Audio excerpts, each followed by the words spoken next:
দাউ দাউ করে জ্বলছে আগুন, পুড়ে খাক হয়ে গেছে দোকান। ভোট পর্ব নির্বিঘ্নে মিটলেও অশান্তি থামছে কই? বৃহস্পতিবার রাতে ভাঙড়ের নলমুড়ি এলাকায় আগুনে পুড়ে খাক হয়ে যায় তৃণমূল কর্মীর দোকান। তৃণমূল কর্মী মইবুল মোল্লার অভিযোগ, স্থানীয় আইএসএফ নেতা রাহুল মোল্লার নেতৃত্বে দোকানে আগুন ধরানো হয়।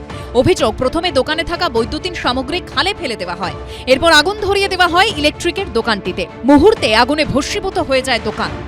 রাহুল বার্তা দিয়েছে যে যারা তৃণমূলের হারমাদরা আছে তাদের দোকান বাড়ি ঘরদোর লুট করো, আমরা ভাঙড় ক্যানিং দুটোই চিটতেছি, ও বিজেপি সরকারে আসবে, তৃণমূল সরকার থাকবে না। ওই বার্তা শুনে আইএসএফের যারা কর্মী নেতারা আছে বুথে বুথে ললমুড়ির রাহুলের নেতৃত্বে আমার দোকানের উপরে হামলা করে সমস্ত ইলেকট্রিকের সরঞ্জাম, নতুন ও পুরনো জিনিস সব খালে ফেলে দেয়। পাকা ইলেকট্রিকের সরঞ্জাম ফেলে ওরা চতুর্দিকে আগুন পেট্রোল লাগিয়ে দিয়ে আগুন ধরিয়ে দেয়। যদিও অভিযোগ পুরোপুরি উড়িয়ে দিয়েছেন আইএসএফ নেতা। গ্রামের মানুষের ওরা যা অত্যাচার করে রেখেছে, এই ভোটে মানুষ যেভাবে ভোট দিয়েছে, ওরা কোথায় পালাবে সে রাস্তা খুঁজে পাচ্ছে না। গ্রামের মানুষের অত্যাচার করেছে, গ্রামের মানুষ ওদেরকে ছাড়বে না। সে জায়গায় দাঁড়িয়ে থেকে ওরা নিজেরাই দোকানটা ধরিয়ে আমাদের উপরে চাপানোর চেষ্টা করছে। তারপরেও বলে রাখি, ওরা যতই চাপানোর চেষ্টা করুক, গ্রামের মানুষ জানে, এলাকার মানুষ জানে কারা এই কাজ করেছে। ঘটনায় ভাঙড় থানায় অভিযোগ জানিয়েছেন তৃণমূল কর্মী। রঞ্জিত হালদারের রিপোর্ট, এবিপি আনন্দ, দক্ষিণ 24 Pargana. Shakhawat Memorial girls school, এখানেই রয়েছে ভবানীপুর বিধানসভা কেন্দ্রের স্ট্রং রুম, যাকে ঘিরে বৃহস্পতিবার রাত থেকে রাজ্য রাজনীতি তোলপাড়। বৃহস্পতিবার রাতে শাখাওয়াত মেমোরিয়াল গার্লস স্কুলের স্ট্রং রুমে পৌঁছে যান মমতা বন্দ্যোপাধ্যায়, আর শুক্রবার সন্ধেয় সেখানে পৌঁছলেন ভবানীপুরের বিজেপি প্রার্থী শুভেন্দু অধিকারী। উনি কালকে পরিকল্পনা করে বাড়িতে পরার মতো শাড়ি পরে এখানে এসেছিলেন। উনি এখানে থাকতেন, ওনার এটা একটা বদভ্যাস আছে, ধর্ণা দেওয়া বসা। ওই যেহেতু ওনার জন্য 5 স্টার হোটেলের ওয়াশরুম এসেছিল, ওইটা বিজেপি কর্মীরা তাড়িয়ে দিয়েছে, ওই জন্য ওনাকে পালাতে হয়েছে। নইলে উনি পরিকল্পনা করে এসেছিলেন এখানে যতক্ষণ না হারছেন 4 তারিখে ততক্ষণ বসে থাকবেন। উনি কি বললেন না বললেন কিছু এসে যায় না, উনি দুটোতেই হারছেন, এটা আমরা শিওর। উনি দুটোতেই হারছেন সেটা আমরা শিওর। আর ওনারা যে হারছেন, ওনাদের এইসব উল্টো পাল্টা কথা আর আজেবাজে কথা দিয়ে বোঝা যাচ্ছে।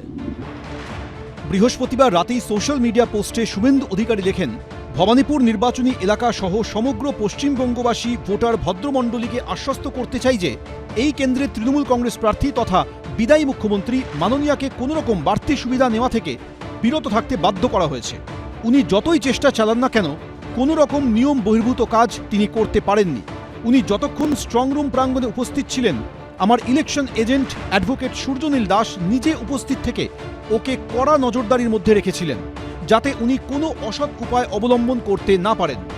শুক্রবার সন্ধে 6:42-এ শাখাওয়াত মেমোরিয়াল গার্লস স্কুলে ঢোকেন শুভেন্দু অধিকারী, বেরোন 6:56 গতকালকে 4 ঘন্টা মমতা বন্দ্যোপাধ্যায় ছিলেন এবং আজকে কিছুক্ষণ আগে শুভেন্দু অধিকারী আসেন এবং দেখা যাচ্ছে এই মুহূর্তে শুভেন্দু অধিকারী কিছুক্ষণ থাকার পরে তিনি কিন্তু এখান থেকে বেরিয়ে যাচ্ছেন এবং তিনি কিন্তু গতকালকের ঘটনা যেটা ঘটেছিল সেটার প্রতিবাদও করেছেন এবং দেখা যাচ্ছে যে তারপরে এই মুহূর্তে শুভেন্দু অধিকারী কিন্তু শেখাওয়াত যে স্কুল সেখান থেকে সেই গণনা কেন্দ্র থেকে বেরিয়ে যাচ্ছেন।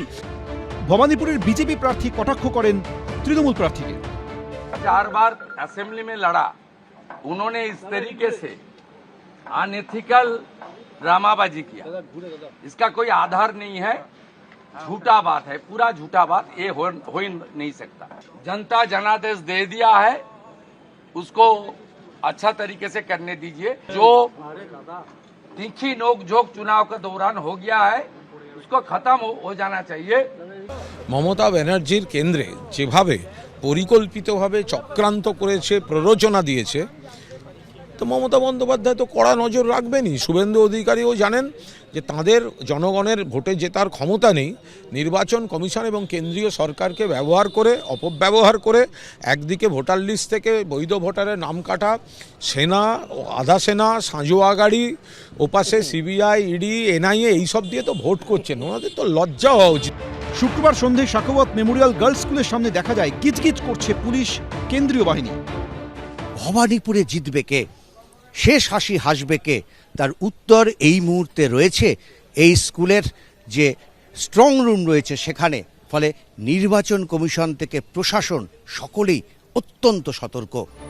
দ্বিতীয় দফার ভোটের দিন চর্চার কেন্দ্রে ছিল ভবানীপুর, আর গণনার আগে সবার নজরে এখন ভবানীপুর বিধানসভা কেন্দ্রের strong room Shakhawat Memorial girls school.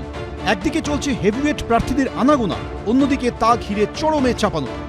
Sukanta Mukhopadhyay, উজ্জ্বল মুখোপাধ্যায়, এবিপি আনন্দ। এবিপি আনন্দ, এগিয়ে থাকে, এগিয়ে রাখে।